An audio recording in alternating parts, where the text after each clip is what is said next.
초짜왕과 경린이가 함께하는 유tu이기. 자, 안녕하세요. 초짱입니다. 길고 길게 왔습니다.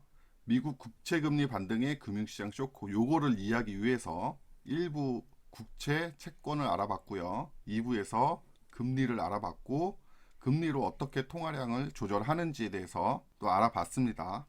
자, 3부는 이거를 두 개 다 이해를 하셨으면 요게 자동으로 이해가 되실 거예요. 국채금리 인상으로 왜 금융시장이 쇼크가 됐냐, 이거가 이 뉴스 기사잖아요. 자, 1부에서 보여드렸던 거 미국 10년물 국채 금리 최근 들어서 2021년 3월에 최근 들어서 급격히 올랐다 확인하시면 되고요. 자, 대한민국에서 채권을 발행을 합니다. 채권을 한번 발행하는 게 아니고 채권은 계속 발행을 하게 돼요. 근데 이제 10년물 이렇게 얘기하는 거는 뭐냐면 이 100만 원을 1년 있다가 10% 이자를 얹어서 줄게 하는, 요때 이 1년이 10년이 되는 게 10년물이에요. 5년 있다 줄게 하는 게 5년물, 3년 있다 줄게 하는 게 3년물. 보통 우리가 얘기하는 이거를 장기 국채라고 합니다. 3년짜리를 단기라고 얘기를 해요. 대한민국에서 채권을 발행을 하는데, 예를 들어서 쉽게 하기 위해서 지금 3월이니까 3월에 대한민국에서 1.5%를 주겠다고 얘기를 합니다. 이 100만 원과 1년은 고정이에요.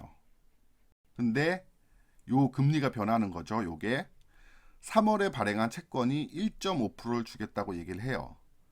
그런데 4월이 됐는데 금리가 인상이 됐어요. 그래서 2.0을 준다고 합니다. 여기서 다시 질문 나갑니다. 여러분이라면 이 A를 사겠어요? B를 사겠어요? 당연히 나는 B를 살 것 같아요. 왜? 얘는 2% 주잖아. 1.5% 주는데. 자, 100만 원을 1년 있다가 1.5%를 주면 101만 5천 원이 되는 거고, 2%를 준다 그러면 102만 원이 되는 거예요. 똑같이 대한민국에서 발행한 안정적인 채권이에요. 그런데 3월 거를 사면 15,000원의 수익이 나는 거고, 4월 거를 사면 2만 원의 수익이 나는 거예요. 그럼 당연히 요걸 사게 되는 거죠. 자, 이해되시죠? 자, 경기가 호황이라고 가정을 합니다. 경기가 호황. 돈이 많아요. 시중에 돈이 많다고 했습니다. 그러면 개인들은 소비를 하고 투자를 하고, 기업들도 마찬가지로 뭐 연구개발하고 R&D하고 뭐 시설 확충하고 인력 뽑고 하지만 얘네도 투자를 해요. 돈이 많으면. 그런데 흔히 얘기하는 금, 채권이라고 얘기하는 거는 안전자산이라고 얘기를 합니다. 안전자산. 다른 거에 비해서 이제 상대성인 거죠. 주식이나 부동산, 원자재, 얘네들은 이제 투자 자산이라고 합니다. 그러면 내가 돈이 많아요. 개인들도 기업들도 돈이 많아. 그러면 여러분들은 여기 안전자산에 투자를 하시겠어요? 아니면 여기 투자자산 이쪽에 투자를 하시겠어요? 보통의 대부분의 사람들이 이쪽에 투자를 하게 됩니다. 왜? 얘네들의 기대 수익률은 안정적이지만 대신에 기대 수익률은 낮아요. 하지만 얘네는 안정적이진 않죠. 주식해서 잃을 수도 있고 부동산에서 잃을 수도 있잖아요. 그렇죠? 원자재도 마찬가지고. 안정적이지 않는 대신에 기대 수익률은 높아요. 내가 돈이 많아. 돈 조금 까져도 되겠어. 그러면 이쪽으로 투자를 하지 않겠어요? 그렇다는 얘기는 위험 자산에 투자를 하지 안전 자산에 투자를 안 한다는 얘기예요. 위험 자산 쪽으로 간다는 얘기예요. 그러면 이 채권은 안전 자산이라고 했습니다. 그럼 채권을 안 산다는 얘기잖아요. 그러면 대한민국에서 코로나로 인해서 재난지원금도 줘야 되고 보건복지에 돈을 많이 쓰게 되잖아요. 돈이 많이 필요해서 국채를 발행을 하는데 사람들이 이 채권을 안 사요. 그래서 대한민국이 채권의 금리를 올립니다. 이렇게 1.5에서 2%로 2%에서 또 2.5, 3% 이런 식으로 금리를 계속 채권 금리를 올리는 거예요. 그러면 사람들이 잠깐만, 내가 위험 자산에 투자를 해서 이 채권의 3% 수익률보다 수익률이 낮을 가능성이 높죠. 그러면 나는 안정적으로 얘를 살래. 이런 수요가 많아지는 거잖아요. 자, 이해되시겠죠? 시중에 돈이 많아서 투자를 하는데 위험 자산에 투자를 한다. 안전 자산에 투자를 안 한다. 이 말은 곧 채권을 안 산다. 그러면 대한민국에서는 돈 쓸 일은 많은데 채권이 안 팔리니 채권 금리를 상승시킨다. 우리가 2부에서 배웠죠. 어쨌든 금리를 상승을 시키면 시중에 돈을 쭉 빨아서 들어간다는 얘기잖아요. 시중에 돈이 없어지기 시작한다. 그렇죠? 금리를 조절해서 통화량을 조절을 한다. 이게 중앙은행의 가장 큰 일이었고요. 채권 금리를 상승을 시키면 사람들이 채권을 한번 사볼까 하면서 돈을 넣게 되겠죠. 대신에 이 사람들은 채권이란 이 증서를 받는 거고요. 이게 채권이라고 말씀드렸죠. 그러면서 돈이 쭉 빨려 들어오는 거예요. 자, 그러면 시중에 돈이 조금씩 말라가요. 시중에 돈이 없어. 이제 많은 게 아니고 돈이 없어요. 자, 그러면 다시 개인들은 소비를 줄이게 될 것이고 기업들은 마찬가지겠죠. R&D에 투자를 조금 할 것이고 인력 증원도 줄일 것이고, 그렇죠? 투자도 하지 않을 것이고. 자, 그런데 우리가 이제 주식에서 보면 기술주라는 게 있어요. 기술주. 다시 말하면 성장주인데, 자, 성장주가 뭐냐면 미래 기술에 투자하는 기업들이에요. 예를 들면 스페이스 X라는 미국의 기업이 우주 탐험을 하기 위해서 지금 우주선을 계속 쏘아 올리죠. 근데 계속 폭발하고 그러고 있어요. 전기차, 자율주행, AI, 증강현실, 가상현실, 이런 것들이 미래 기술인데, 이런 거를 개발하는 회사를 기술주, 성장주라고 합니다. 그런데 얘를 개발하기 위해서는 연구를 해야 되잖아요. R&D에 투자를 해야 되는데, 아까 말했듯이 기업들이 R&D에 돈을 많이 안 쓴다는 얘기예요. 그러다 보면 얘네들의 개발 기간이, 예를 들어서 돈이 많았을 때는 10년이면 개발될 것이 돈이 없으면 20년 이렇게 늘어나잖아요. 그럼 이 기업들이 좋겠어요, 안 좋겠어요? 이 기업에 투자를 하는 주주 입장에서는 얘가 빨리 결과물을 나와야 매출도 늘고 영업이익도 늘어서 주가가 빵 틀 텐데, 돈이 없어서 이런 쪽에 투자를 늦추게 되니 10년에 개발할 거를 20년 개발하고 20년 개발할 거를 30년 개발하게 되면 이 주주 입장에선 좋아요, 안 좋아요? 안 좋겠죠. 그러니 얘네들이, 이 주주들이 시중에 돈이 없다라고 생각이 드는 순간 기술주는 매도를 하게 됩니다. 요 인과관계 이해되시죠? 자, 이제는 여러분들이 다 이해를 하셨어요. 볼게요. 이게 제일 처음에 1부에서 말씀드렸던 건데, 미국 국채금리 반등에 금융시장 쇼크가 온다. 왜? 자, 서학개미가 한숨을 쉬고 국제금리 발작에 정상적이지 않다는 거죠. 갑자기 올랐던 거를 아까 표에서 보여드렸고요. 나스닥 상승분 다 토해내. 주가가 하락했다는 얘기죠. 여기도 나스닥 국채 수익률 상승해서 전체적으로 아시아 증시가 급락. 인플레 우려. 이거 아까 말씀드렸죠. 실질 소득이 감소한다 이거예요. 그러면은 금리를 올려야 된다. 시중에 돈을 없게 하기 위해서 금리를 올려야 된다. 그래서 코스피도 휘청, 금리 상승 불안감, 코스피 다시 3천선 무너지고, 국제금리, 비트코인 상승에 힘 못 쓰는 금값. 왜? 얘는 아까 말씀드렸지, 채권 또는 금은 안전자산이라고 했습니다. 안전자산. 자, 국채 금리가 상승한다는 건 왜 하는 거예요? 경기가 호황이니까 한다는 거잖아요. 시중에 돈이 많으니까 돈을 없게 하기 위해서 금리를 상승시킨다는 거예요. 금리를 상승시킨다는 거는 사람들이 이 안전자산에 투자를 하겠어요? 위험자산에 투자를 하겠어요? 아까 말씀드렸죠. 위험자산에 투자를 한다고. 그러니까 이 안전자산을 살려고 하는 사람이 없는 거죠. 계속 줄어드는 거예요. 그러니까 금값이 내려갈 수밖에 없는 거죠. 이해되시죠? 자, 10년물 국채금리 급등으로 인해서 기술주 매도세. 예, 좀 전에 바로 전에 말씀드렸어요. 이 기술주 성장주라고 했는데 얘네들이 금리가 상승을 시키면 시장에 돈이 말라가면 이쪽으로 돈이 안 들어오니 20년, 10년 개발할 거를 20년 개발하니 여기에 주주들은 기술주를 매도를 한다. 자, 다 이해되시죠?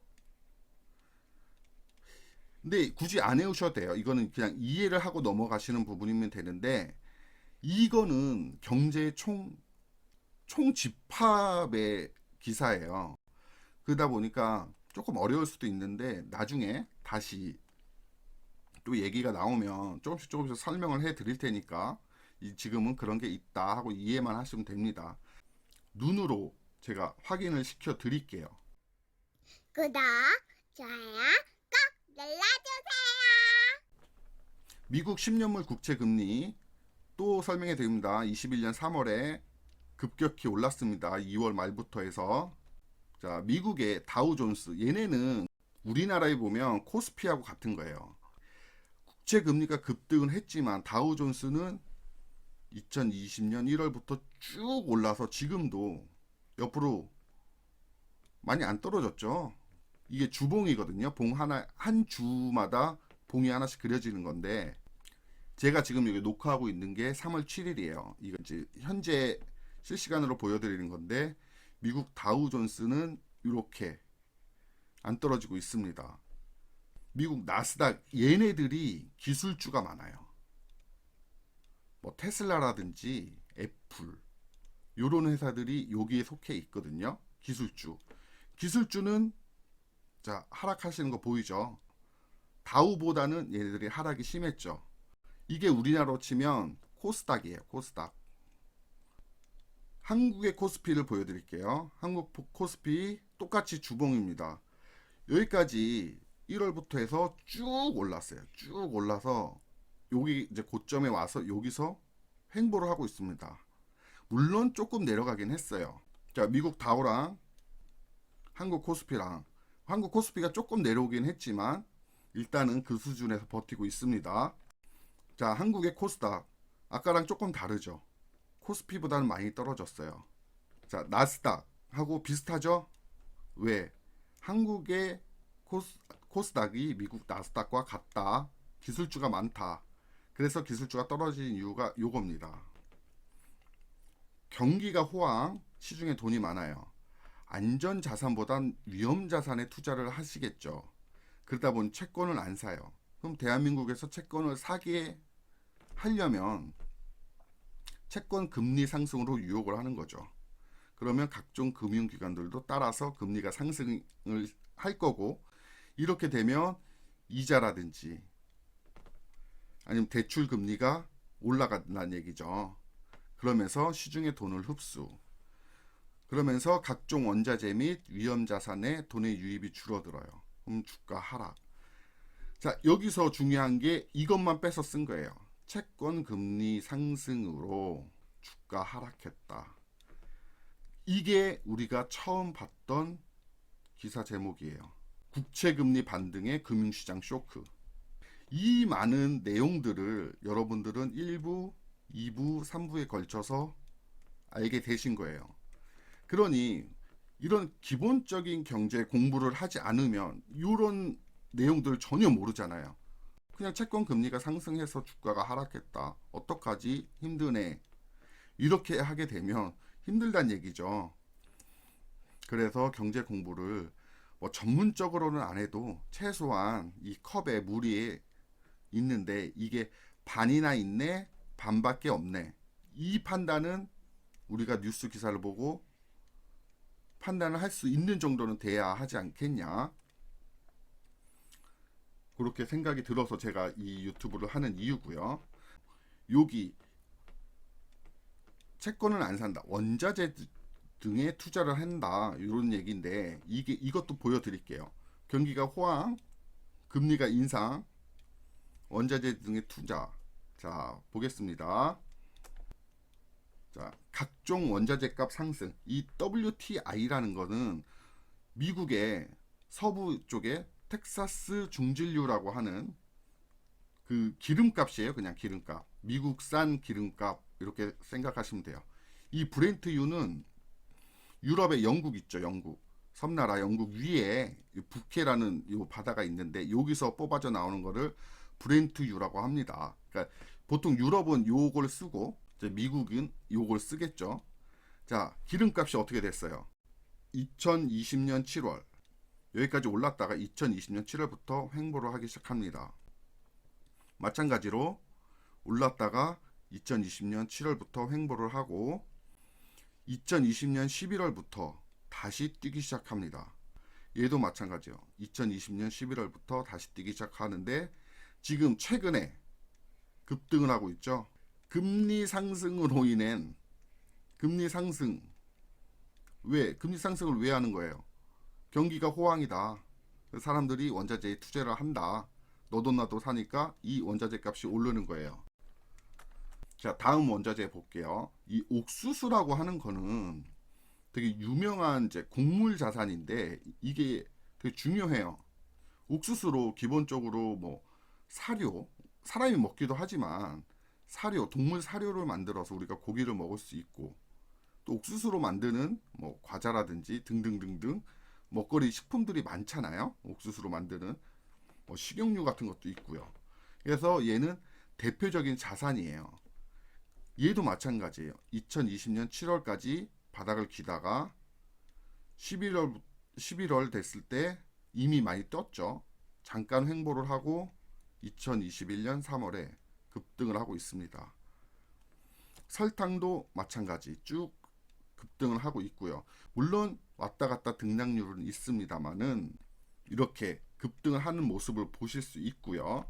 이 구리는 산업의 쌀로 불려요. 모든 산업에 구리가 다 들어가기 때문이죠.